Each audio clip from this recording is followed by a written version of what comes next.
Starting with another video. No idea where I'm going with this one. Um, half a gram, half a gram of mild steel, oxidating, rusting, and corroding, having been left in my anterior hip groin triangle for 10 years, potentially fragmenting, killing me, excruciating discomfort. Half a gram, halvesy, half Dixon, half Bacon. So Gary Dixon lived there when I first moved in to this block of flats, preemptively housed it for his at the root of the domination system. There he was. John Bacon and the Baconianism. Right, where was I going with this? Half a gram procedure. So needles in Havering, they've got the needles are being embedded into in the way that they appropriate the use of the National Health Service. There was different. Um,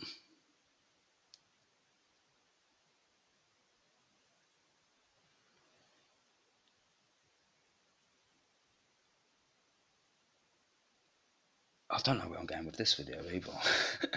I don't know where I've got mental block. I can say anything when it's not recording, but as soon as I start recording something, oh my god. Um,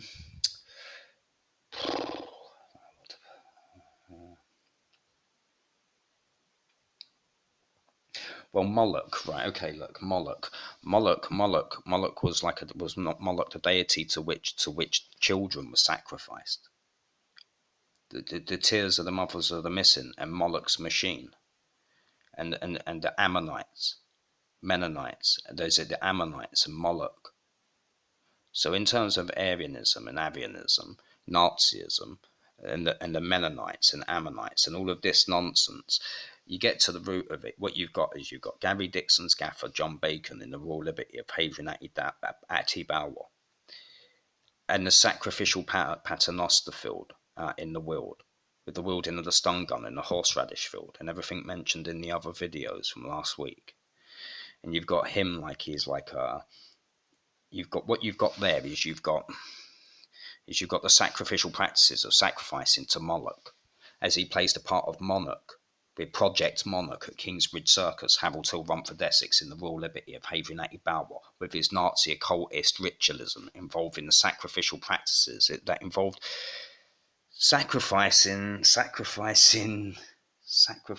those that they had set up for the sacrificial exploits to be instituted. And then here in Kettering, Northamptonshire, you have Mammon, yeah, Sir Beelzebub, the bib dribbler, Mammon, and the worshipping of Mammon, and those that effectively worship at the altar of Mammon.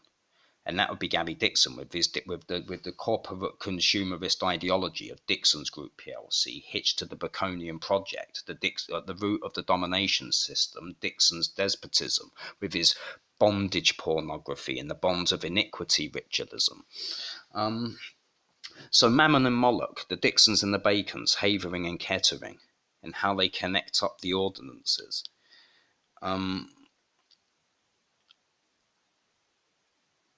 I don't know where I'm going with this video. This is just a reminder video because I may forget all about all of this next week, and it will just and one day I will watch this video and go, oh yeah, yeah.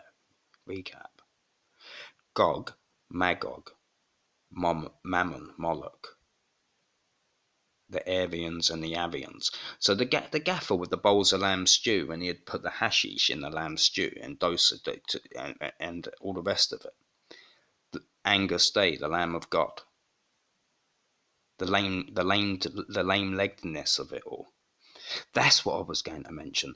The way they've got me hobbling around Kettering, Northamptonshire, with a needle embedded in the top of my leg, is similar to how Gary's gaffer read young boys hobbling around the streets of Havering, having had needles put in their Never Never regions with the vasectomy ops, butt busted though as well. They didn't only butcher their ball sacks with the NHS aiding and abetting the vasectomy ops. They also got to bugger the victims, torture them with a stun gun. Gary Dixon here with the microvolt dial on the RF field generator at the root of the domination system, with his flag flown at half-mast in the kitchen window, mastheading his victim. The gaffer with the microamps, microvolts off the handheld stun gun.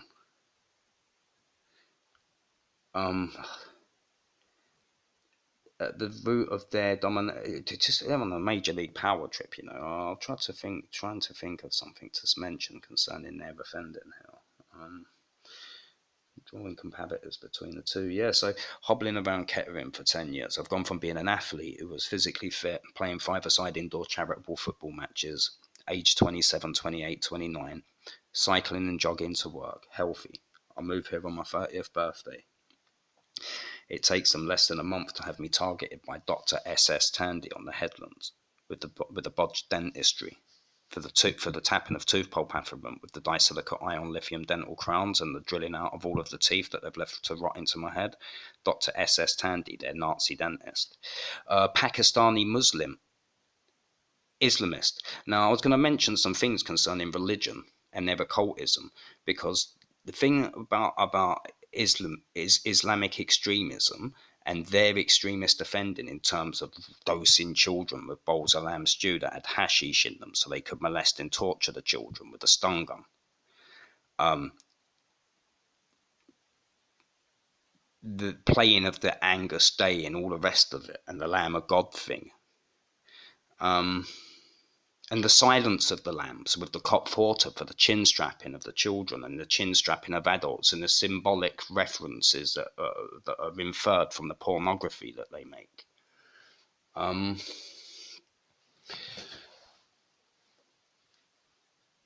Where was I going with this?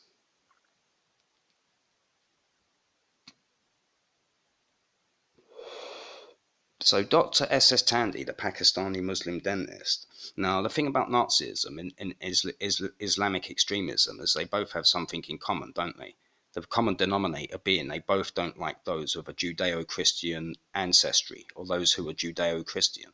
So we live in a Judeo-Christian society primarily. The Church of England is an Anglican church, which is primarily has its roots rooted in Judeo-Christian beliefs and Judeo-Christian values, yeah?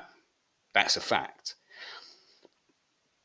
Now, what they do is they take these aspects with Nazism and the playing of their Aryanism and Arianism. What you've got is you've got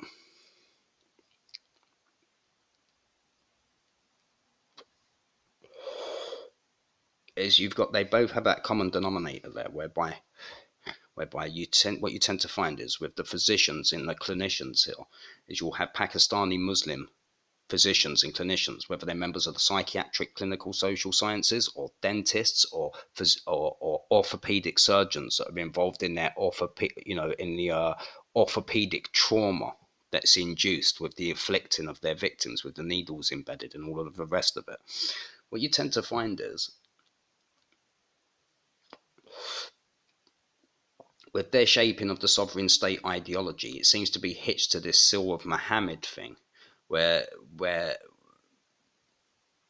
this is what you've got with Dixon's Group PLC. They have a lot of affluent people working for Dixon's Group who are Muslims, who are senior management.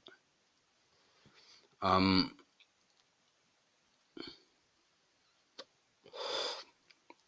will come back to this in a few minutes. I'm gonna put on my little notepad because I wrote a post earlier today. I see some writing taking place in Bradford.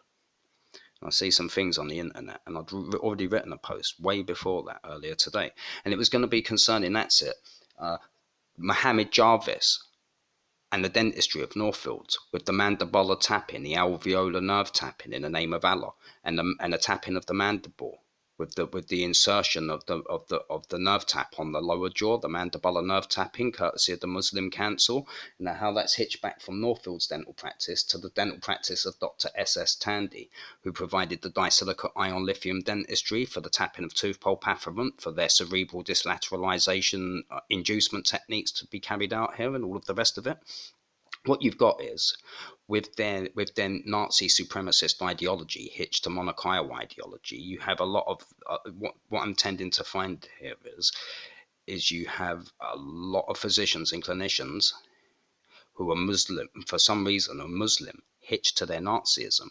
So what you've got is you've got the Aryans and you've got the Aryans and you've got the Jainists and you've got the Pakistani Muslims who drive these BMWs and Mercedes Benzes that work as dentists, as orthopedic specialists, psychiatric consultants, you name it. They're in there poisoning, jabbing up, torturing with them, in league with them, embedded with them. I'll mention something about that in a moment in another post.